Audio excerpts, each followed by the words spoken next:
Les mots du silence. Longtemps, je me suis prise pour une sainte parce que je me taisais. Après tout, tant que je me taisais, je ne faisais de mal à personne.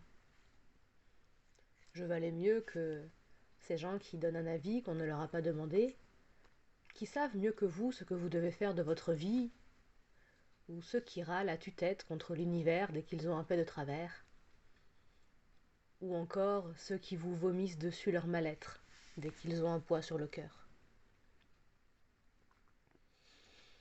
Moi, je me taisais. Je me parlais dans ma tête. Je réfléchissais avant d'agir. Je laissais à chacun sa liberté et ses responsabilités.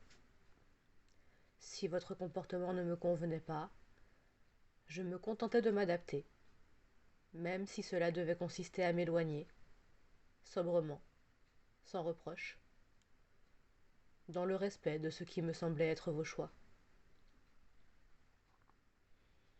J'ai fait de ma tranquillité une déesse que je vénérais par-dessus tout.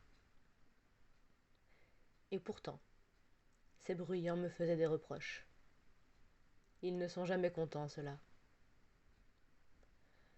Trop discrète, je leur semblais froide, inintéressée, égoïste. J'ai mis du temps à comprendre que mon silence les effrayait, qu'il était pour eux assourdissant, et qu'ils tentaient désespérément de le faire taire en attirant mon attention. J'ai saisi que je me situais à l'autre extrémité, sur l'échelle branlante d'une communication maladroite. J'ai vu que j'étais aussi prisonnière de mes comportements qu'eux. J'ai découvert que sur cette échelle, il y avait pourtant un centre stable, entre le silence et ce brouhaha infernal que je fuyais. Il y a un espace subtil, celui de l'authenticité.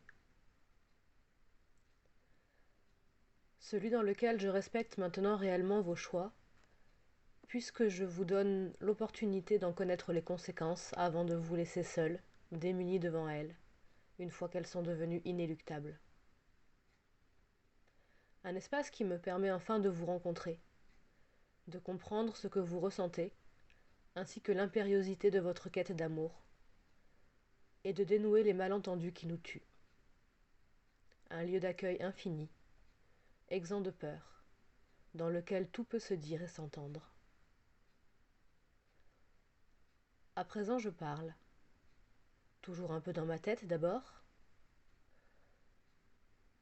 afin d'améliorer mes chances d'envoyer les bons messages, et de ne pas risquer de tomber dans cette logorée dont je blâme les autres.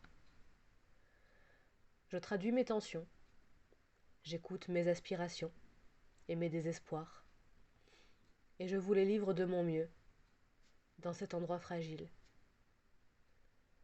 Et je vous écoute de même, avec empathie, en prenant le plus soin possible de vous montrer que je vous ai compris, afin que vous vous sentiez rejoints, et que nos blessures d'enfance ne viennent pas perturber notre réunion.